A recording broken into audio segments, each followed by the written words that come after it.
10 का एक टॉपिक है एरिया रिलेटेड टू सर्कल। इसमें हम लोग सर्कल का एरिया निकालते हैं। तो इसमें कुछ एरिया का फॉर्मूला आएगा, कुछ सर्कमफ्रेंस पेरीमीटर आएगा। तो सबसे पहले बेसिक्स फार्मूला जो होता है वो हम देखते हैं और क्या क्या फार्मूला इसमें यूज होगा, क्या क्या कॉन्सेप्ट यूज होगा उसके बारे में हम इसमें डिस्कस करेंगे। तो सबसे पहले तो एरिया ऑफ सर्कल सारा बच्चा जानता होगा।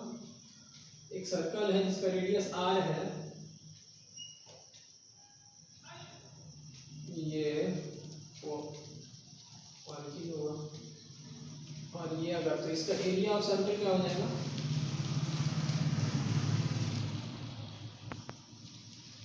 Area of circle equals to pi r square, इसी का सर्कमफ्रेंस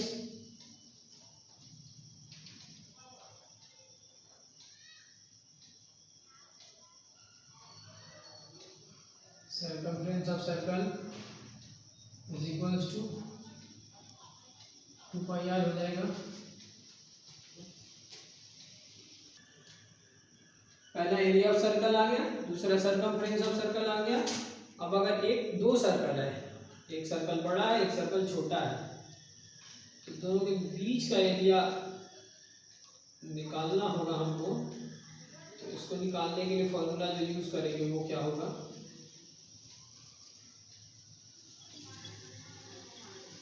ये अगर ऑरिजिन है, r1 is the radius of the smaller circle, r2 is the radius of larger circle, then required area, हमको ये एरिया निकालना है, दोनों के बीच का एरिया निकालना है, ये area. we want to find the area between the two circles।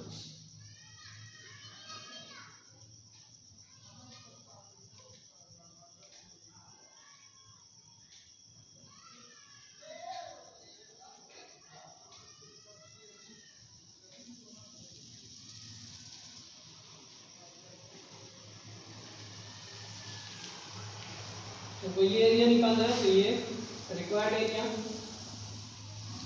Of shaded region लिखते हैं यहाँ पे। Area of shaded region equals to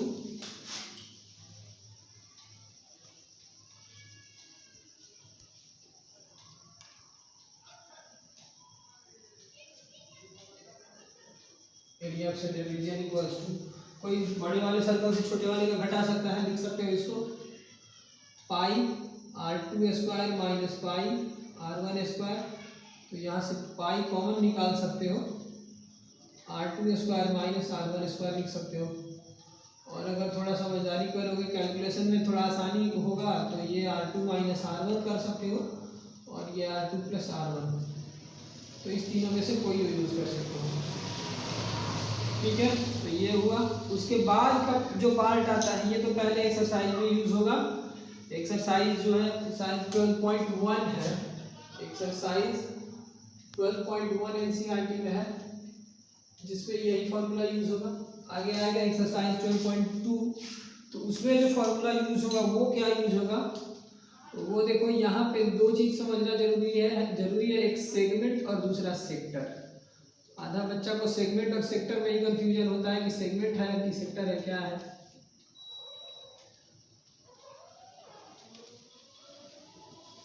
ये देखो,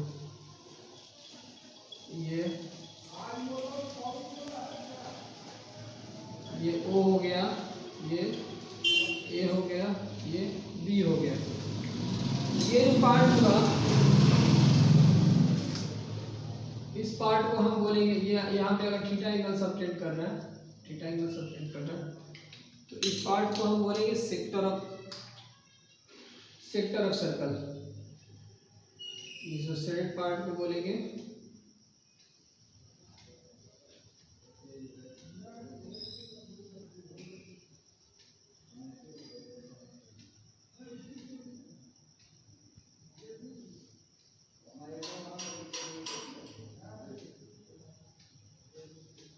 ये पार्ट हो गया सेक्टर ऑफ सर्कल। तो सेक्टर ऑफ सर्कल किससे किससे मिलके बनेगा, ये रेडियस अगर r है, दो रेडियस, और ये आर एडी से मिलके जो बनेगा उसको बोलेंगे सेगमेंट। इसको बोलेंगे माइनर सेक्टर, गलती बोला गया, माइनर सेक्टर।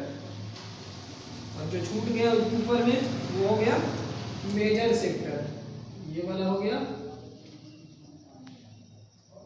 Major sector. तो माइनर सेक्टर का टर्म यूज होगा, मेजर सेक्टर का टर्म यूज होगा।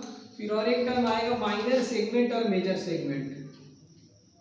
वो माइनर सेगमेंट और मेजर सेगमेंट का जो यूज आएगा उसके बारे में देखते हैं।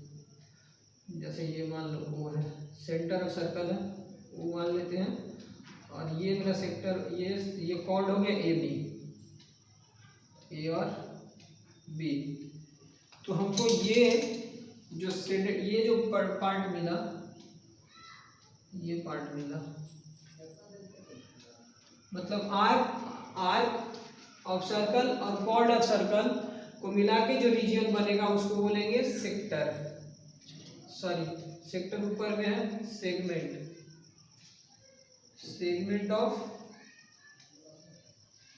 सर्कल। तो ये जो छोटा पार्ट है तो इसको बोलेंगे माइनर सेगमेंट, ये वाला पार्ट को बोलेंगे माइनर सेगमेंट, और जो बड़ा वाला पार्ट हो गया उसको बोलेंगे मेजर सेगमेंट, मेजर सेगमेंट। अब बात आता है कि माइनर सेक्टर का एरिया क्या होगा। Area of sector, simply area of sector A O B, area of sector A O B, ये जो सेक्टर रीजन है इसका एरिया निकालेंगे। तो एरिया का फॉर्मूला क्या जानते हो, पाई आर स्क्वायर, और यहाँ पे जो यूज होगा वो थीटा एंगल बना रहा है, यहाँ थीटा बाई 360 कर देंगे। तो ये आसानी से याद कर सकते हो, area of sector pi are square theta by 360, pi are square theta by 360। अब इसके बाद length of arc A B निकालना होगा, तो यूज करेंगे formula, length of arc A B, length of arc A B equals to 2 pi r into theta by 360, ये आ जाएगा length of arc A B. एक फॉर्मूला ये हो गया। अब हमको निकालना है इस सेगमेंट का एरिया। अब मेजर का निकालना है तो ये वाला थीटा निकालोगे, यहाँ पुट करोगे। अब देखो यहाँ पे ये इस सेगमेंट का एरिया निकालना है, एरिया ऑफ माइनर सेगमेंट। तो उसको क्या करेंगे, देखो यहाँ एक ट्रायंगल बना, ये यहाँ पे एक ट्रायंगल बन गया। तो यहाँ ध्यान से देखो, अगर ये ऐसे कुछ पार्ट बन रहा है, ये O हो गया, ये A हो गया, ये B हो गया, तो हमको निकालना है एरिया हमको इस सेगमेंट का एरिया निकालना है। तो area of sector minus area of segment, इस साइड में लिखते हैं यहाँ पे, area of sector, area of segment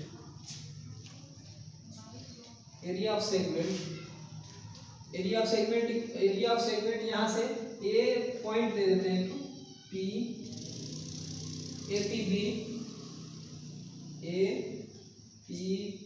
B is equals to area of, ये पूरा area of sector A O B, area of sector A O B minus area of triangle A O B, minus area of triangle A O B. तो area of sector का formula ऊपर में लिखे हैं, पाई are square theta by 360। ये angle यहाँ पे theta बना रहा है, ये एंगल यहाँ पे थीटा बना रहा है, ये भी एंगल यहाँ पे थीटा बना रहा है। अगर हमको थीटा पता हो तो हम निकाल सकते हैं। तो पाई आर स्क्वायर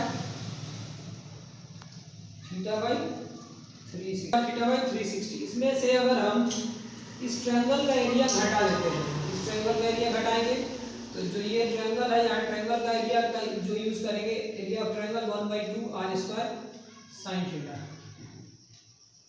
तो ये जो फॉर्मूला यूज होगा, area of segment LPG minor का pi are square theta by 360 minus 1/2 R square sine theta.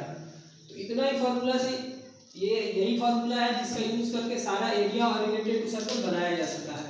तो इसमें ध्यान देने वाली बात यह है कि सेगमेंट और सेक्टर में डिफरेंस पता रहना जरूरी है कि कौन सेगमेंट हो रहा है कौन सेक्टर हो रहा है। तो ये वाला पार्ट सेक्टर हो रहा है और नीचे ये वाला पार्ट जो रेडियस को इंक्लूड करके radii of the circle and the arc of circle दोनों को इंक्लूड करके सेक्टर बन रहा है।